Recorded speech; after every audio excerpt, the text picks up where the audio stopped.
विकल्प पटाखा ट्री।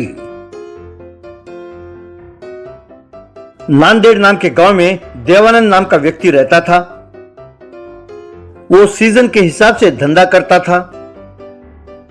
गर्मी के मौसम में वो अपने ठेले पर काला चश्मा और छाता रखकर बेचता था। बारिश के मौसम में वो अपने ठेले पर रेनकोट, कैप और छाता बेचता था। गणेश चतुर्थी के मौके पर वो गणेश के पुतले बेचता था और दिवाली के मौके पर वो अपने ठेले पर पटाखे रखकर बेचता था। आओ भाई आओ, पटाखे खरीदो, दिवाली के मौके पर पटाखे खरीदो। आओ भाई आओ, बढ़िया बढ़िया पटाखे। शिवकाशी से आपके लिए खास पटाखे लाया हूँ। रॉकेट, लड़ियाँ, फुलझड़ियाँ, कई किस्म के पटाखे लाया हूँ कहकर आवाज देता था। वो अपना धंधा चलाने के लिए मानिक सेठ से पैसे उधार लेता था। मानिक सेठ बहुत लालची था। वो देवानंद को ज्यादा ब्याज पर पैसे उधार देता था। देवानंद का बेटा था रामानंद। वो बहुत होशियार था। वो स्कूल में पढ़ता था।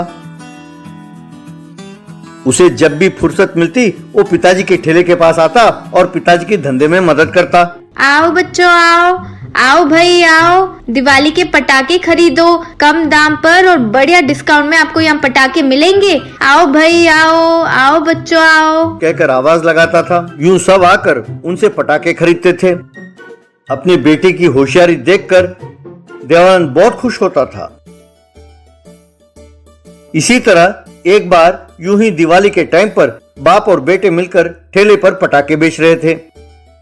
तभी मानिक सेठ अपने आदमियों के साथ वहां पहुंचा। क्यों भाई देवानंद, पिछले महीने जब मेरे आदमी तुमसे ब्याज वसूल करने आए तो तुमने मना कर दिया। क्यों मजाक कर रहे हो क्या?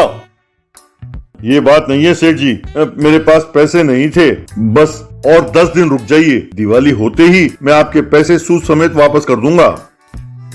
ये क्या भाई, जब पैसे उधार मांगते हो तो उसका तरीका अलग होता है और जब वापस करने की बारी आती है तो तुम्हारे तेवर बदल जाते हैं। एक महीना भी ब्याज नहीं भरा तो मेरा दिमाग हिल जाता है। पिछले महीने का ब्याज चुकाओ और फिर अपना माल ले जाओ।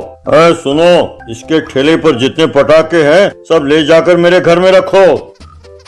अरे सेठ जी, ठेले पर रखा सारा माल ले गए तो हम क्या बेचेंगे और हम पैसे कहाँ से कमाएंगे? माल को बेच कर ही तो हम आपका उधार चुका पाएंगे ना। अगर दिवाली तक नहीं बेचा तो हमारा बहुत नुकसान हो जाएगा सेठ जी, तब हमारा क्या हाल होगा? देवानंद, तेरा बेटा बड़ा होशियार है।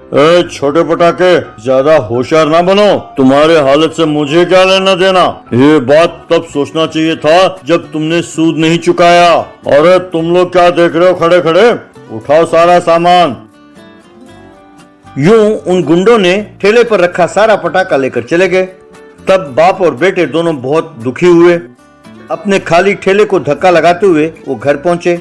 तब रामानंद को ठेले पर एक छोटा सा बम दिखाई दिया। लगता है ये गलती से रह गया कहकर उसे उठाकर जमीन पर पटका, लेकिन वो पटाखा फिर से उछलकर ठेले पर आकर बैठा। उसने फिर उठाकर उसे नीचे पटका। वो पटाखा फिर से आकर ठेले में बैठा। पिताजी, ये क्या बड़े हैरानी की बात है। इस पटाखे को जितनी बार मैंने नीचे फेंका फिर से उछल कर आकर ठेले पर गिरा।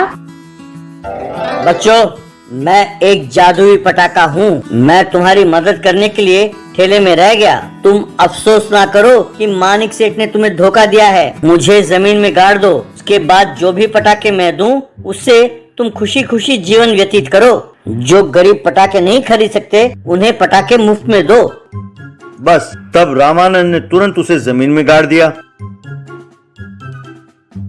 तब वहां पर एक पटाखे का पेड़ प्रकट हुआ। उस पेड़ पर कई किस्म के पटाखे लगे थे। ये देखकर वे दोनों खुश हुए और पेड़ को प्रणाम किया। दोनों ने पेड़ से पटाखे तोड़े। फिर उन पटाखों को ठेले पर रखकर आराम से बेचने लगे। गरीब बच्चों को पटाखे मुफ्त में देने लगे। यूं उन्होंने खूब पैसे कमाए।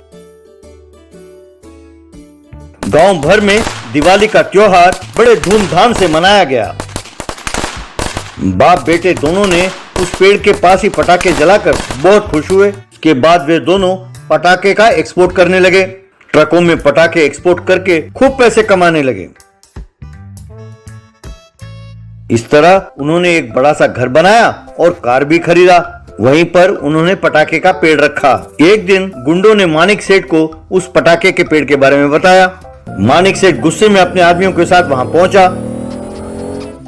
देवानंद, एक तो मेरा उधार नहीं चुकाया, ऊपर से ये फालतू के पटाखे मेरे मुंह पर दे मारा। ये लो, ये पटाखे तुम रख लो और वो पटाखे वाला पेड़ मुझे दे दो। ये तो अन्याय है। हमारे बहुत कहने पर भी हमारे पटाखे आप लेकर चले गए और अब हमें दोष देते हैं। वैसे भी वो पेड़ आपका नहीं है, आप ये पेड़ कैसे ले जा सकते हैं? हम नहीं मानेंगे। बच्चे, ज्यादा तेरे पंख फड़फड़ा रहे हैं। मैं तुमसे बात नहीं कर रहा। वैसे भी तुम्हारे परमिशन की किसको जरूरत है? सुनो, उस पेड़ को ले चलते हैं, चलो। यूं सब पेड़ के पास पहुंचे।